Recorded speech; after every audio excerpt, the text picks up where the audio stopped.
que é que Jesus quis afirmar com isto.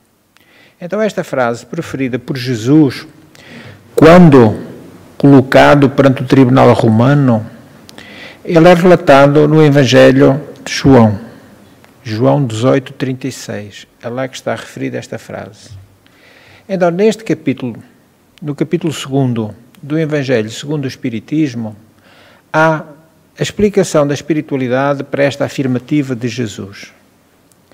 Por essas palavras, Jesus claramente se refere à vida futura, que ele, Jesus, apresenta em todas as circunstâncias como a meta que a humanidade irá ter e como devendo constituir objeto das maiores preocupações do homem na Terra. Porque não tenhamos dúvidas. Devemos preocupar-nos com o dia de hoje, claro, porque é importantíssimo o dia que estamos vivendo. Mas, vivendo bem o dia de hoje, servirá para quê? Para melhorar o nosso dia de ontem ou para termos mais merecimento nos nossos dias de amanhã? É isso. Portanto, essa nossa preocupação hoje é de melhorarmos o quanto nos seja possível para que amanhã possamos ter uma vida espiritual melhor. Então, se também tentarmos perceber qual era o espírito do sentido do texto bíblico, nós temos que pensar que reino, em relação a isso, tem uma ação ou uma acessão messiânica que é reiterada pelos diferentes evangelistas. Todos eles se referem ao reino de Deus. Reino que já era anunciado pelos profetas, muito antes de Jesus. Eles já se referiam. Então, Cristo incumbe depois os apóstolos da missão de proclamar o Evangelho do Reino. Isto encontramos em Mateus 10:7. Deixando dito que só os pequenos e humildes terão acesso aos mistérios do Reino. Olhem como esta palavra reino aparece tantas vezes no Novo Testamento. Desta vez, estes mistérios do Reino aparecem em Mateus 11:25. Isto é para vocês depois poderem conferir. Então, do enunciado atribuído a Cristo, retira-me-se a ideia que esse reino não existe no mundo terreno. E não há dúvida nenhuma que não existe. Este reino de que Jesus falava não tem nada a ver com o reino da materialidade, como veremos a seguir. E que esse tal reino que Jesus apresentava, é nele que os humildes serão abençoados e recompensados. Os humildes de quando? Os humildes de sempre. Os humildes de agora também. Para Jesus, diante daquela circunstância, ali, Pilatos na sua frente, para Jesus a morte mostrava-se iminente. A conversa é tensa e Jesus pouco fala. O mundo de Pilatos não é o mundo de Jesus. É assim que a comunicação do evangelista João nos descreve o confronto que estava ali presente. Havia ali dois projetos claríssimos: o mundo e o reino. O mundo, ao ser indagado, Jesus assume a sua realeza, mas esclarece: meu reino não é como os reinos deste mundo. Então, nestes escritos joaninos, o termo mundo significa tudo aquilo que se possa opor ao projeto de Deus. Uma tradução mais adequada da resposta de Jesus a Pilatos poderia ser: meu reino não é como este mundo. Ou seja, meu reino não é de acordo, meu reino não está conforme este mundo. E não temos dúvidas nenhumas que não estava. Jesus estava muito, mas muito adiantado em relação à sua época e a todos os reinos que existiam nessa altura. Ora, as comunidades judaicas sabiam muito bem como era o mundo de Pilatos, que era o representante de um grande império, o Império Romano na Judeia.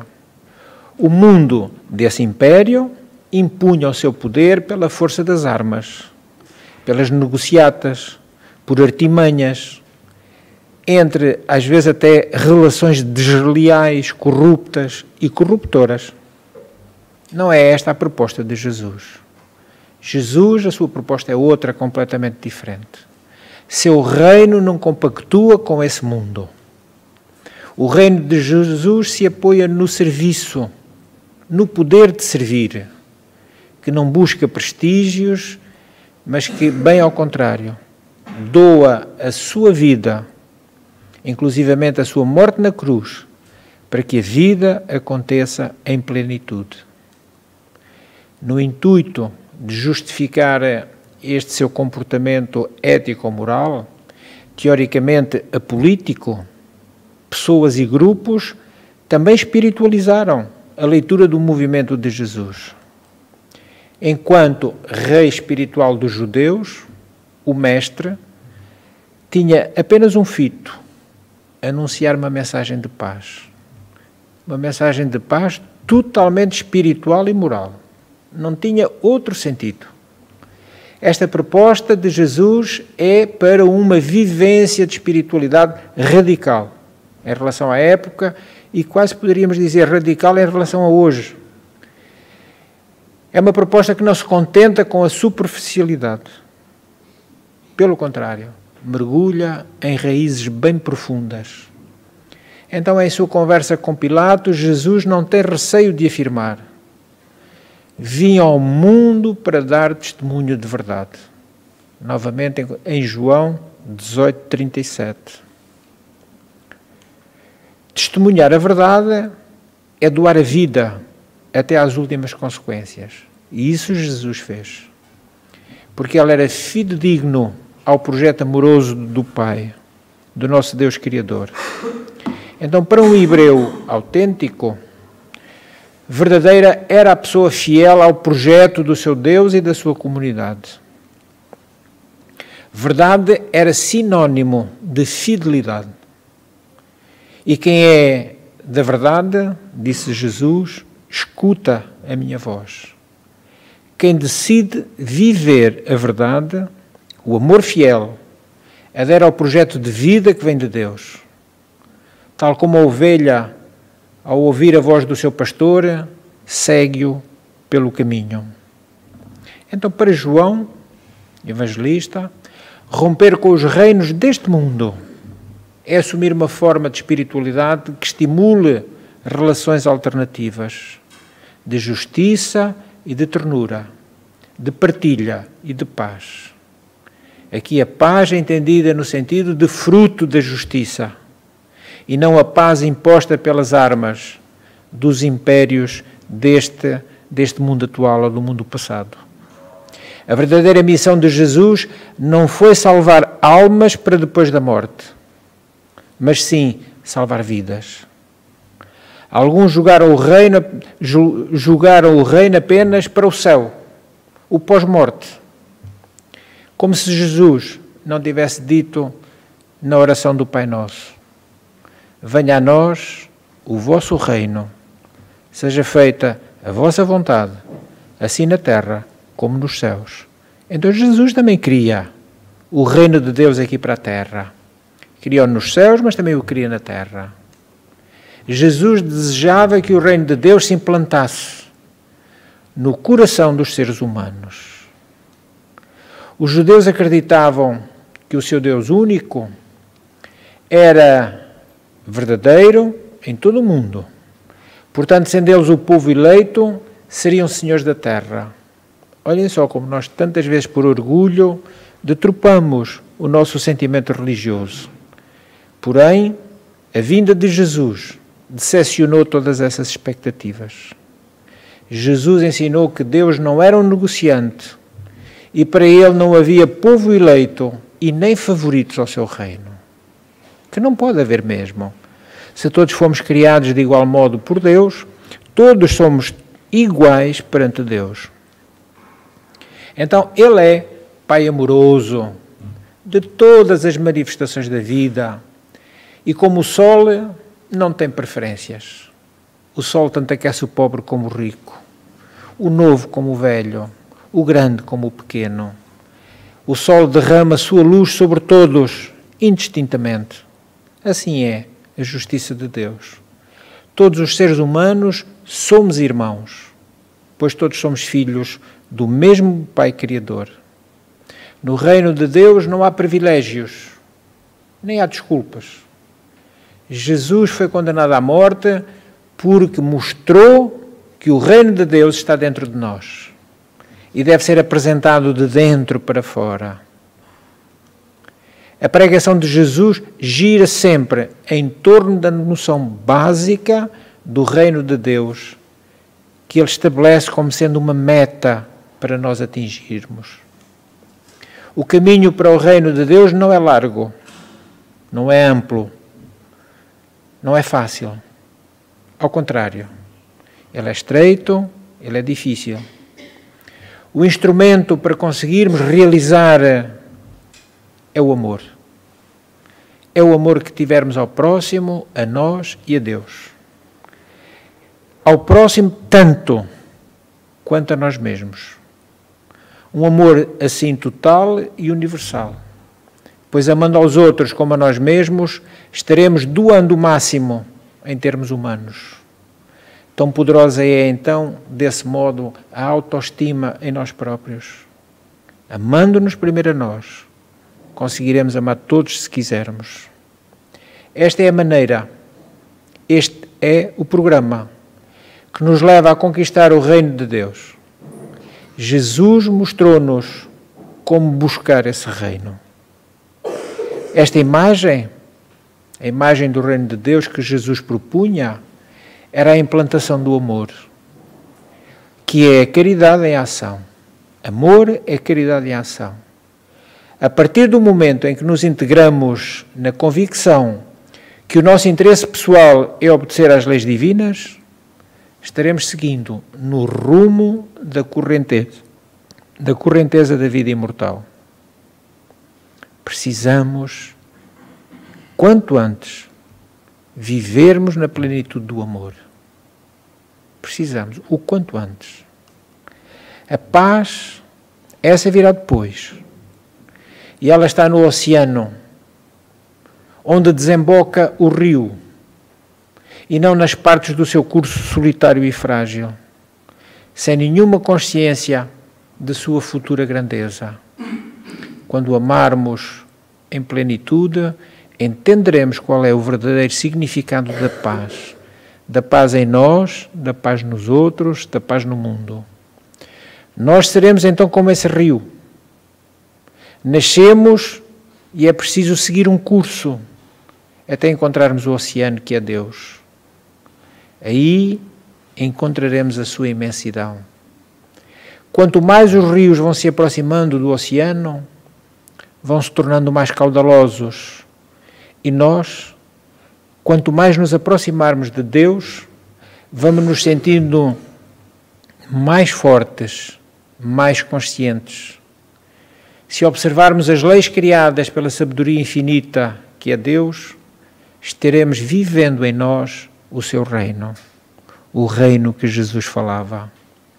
Jesus propunha uma revolução mundial, mas não uma revolução violenta, nem sangrenta sequer, e nem tão pouco imediata.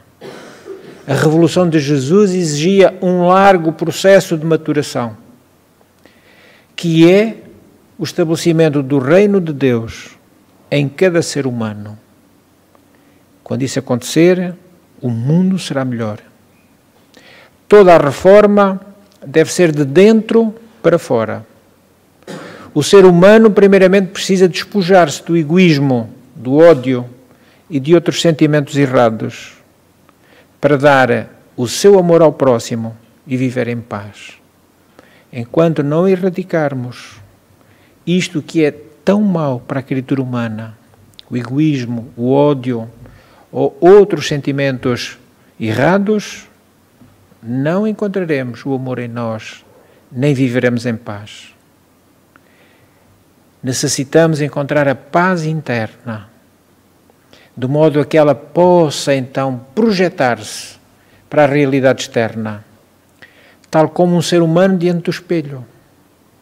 Só assim, alcançando a paz íntima, estaremos transmitindo essa paz. O Evangelho de Jesus é a essência dos seus ensinamentos. Jesus enfatizou as suas palavras, mas mais do que isso, demonstrou com a sua vida e selou aquilo que nos ensinou com a sua própria crucificação, que o reino de Deus é uma revolução íntima, uma reforma pessoal, condição que cada um terá de criar dentro de si mesmo. Esse reino que Jesus se referiu não é observável. Não se pode dizê-lo, ei-lo aqui, pois o reino de Deus está dentro de nós. Ou seja, é Deus que está dentro de nós. E é um reino para ser construído, realizado, implantado no íntimo de cada criatura. Somente ao fim de muitas existências, de lenta e penosa e trabalhosa construção, teremos em nós o reino de Deus. Ele é um estado de espírito, de pureza, de bondade, de felicidade, de amor. Será um estado de graça que se comunica. Ele será a matriz da nossa própria benevolência, do nosso amor, da nossa caridade. E ela existe já dentro de todos. Alguns ainda em germe, que ainda não acordou para ser desenvolvido. Esta matriz, repetimos, já está em nós. Porque Deus criou-nos como seus filhos e não poderia deixar-nos sem o princípio do caminho que nos leva à evolução e que nos leva até Ele. Ele sabia muito bem que passos nós teríamos que dar a fim de voltar a encontrá-lo. Jesus exemplificando-nos o amor ao próximo, o respeito aos outros, a misericórdia, a caridade, a paciência, pede-nos para fazer nascer em nossos corações esse reino de Deus. Por vezes vamos aos tropeços, nem sempre entendendo muito bem, mas sentindo que um dia vai ser possível ter esse reino por completo dentro de nós. Necessitamos trabalhar para esta conquista. E isto é um combate íntimo de cada um. Mas tem que ser sem tréguas, porque há 1000 subtilezas e artifícios do erro que também está em nós e que se utiliza da nossa falta de vigilância, que nós às vezes inconscientemente lhe oferecemos. Essas são as nossas fraquezas. Quando deixamos de orar, quando não arranjamos tempo para nos dedicarmos a Jesus, quando esquecemos o respeito ao nosso próximo, quando deixamos o egoísmo, o ciúme e a inveja penetrar no nosso coração, nós estamos sendo invigilantes e não estamos fazendo a conquista do reino de Deus em nós. Então, evitemos os sentimentos errados, a fim de que este reino que Jesus nos falou, que não era deste mundo, Ele ficará conosco. A partir do momento que sejamos capazes de fazer renúncias, capazes de vencer as aflições, as dores, fazermos pequeninas conquistas, porque nós somos pequeninos, nós não somos grandes. Mas essas pequenas conquistas vão se somando umas às outras.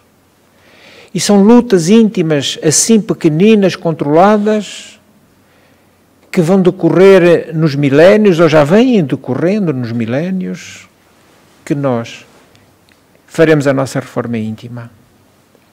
Então, por isto, quando Jesus veio, não foi entendido. E para muitos ainda continua a não ser entendido. Porque Jesus é muito grande para nós, que nos obstinamos em continuarmos pequeninos, pequeninos demais. Ainda rastejamos sobre erros milenares, repetidos vezes sem conta, quando afinal já temos em nós todas as potencialidades para o crescimento espiritual. Já está tudo em nós. Podemos fazer essa expansão incessante rumo à perfeição. E desse modo, aos primeiros escalões evolutivos. O reino de Deus está em nós. O tempo da sua realização depende de cada um.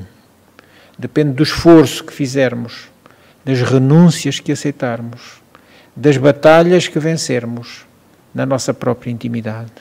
Não é as batalhas contra os outros, é as batalhas contra aquilo que não esteja bem em nós. Então estejamos atentos para realmente sentirmos o quanto o reino de Deus já está em nós. Enquanto isso, vamos nascendo, vamos renascendo, tantas vezes quantas as necessárias, até aprendermos a conquistar o reino de que Jesus falava. O reino que não era deste mundo, o reino espiritual. Nós somos espírito. E enquanto princípios inteligentes da criação, se nós quisermos, abarcamos este conhecimento, conseguimos entender isto, e a partir daí, a nossa reforma íntima irá-se fazendo, paulatinamente, é claro. A natureza não tem pressa, nem dá saltos. Nós, do mesmo modo que fazemos parte da natureza também, deveríamos ter pressa, mas não conseguiremos dar esses saltos de uma vez só. Vamos fazendo a nossa evolução paulatina. E então aí encontraremos de certeza não só Jesus, como nos estaremos aproximando de Deus. E só quando estivermos próximo dele, o conseguiremos entender também em plenitude. Até lá vamos subentendendo o nosso Criador. Quando crescermos em termos espirituais, alcançando pelo menos alguma pureza espiritual, nós iremos ver quão maravilhosa e quão grande é a obra de Deus. Que Jesus nos abençoe e nos ajude a conseguir este intento. Pela vossa atenção, muito obrigado.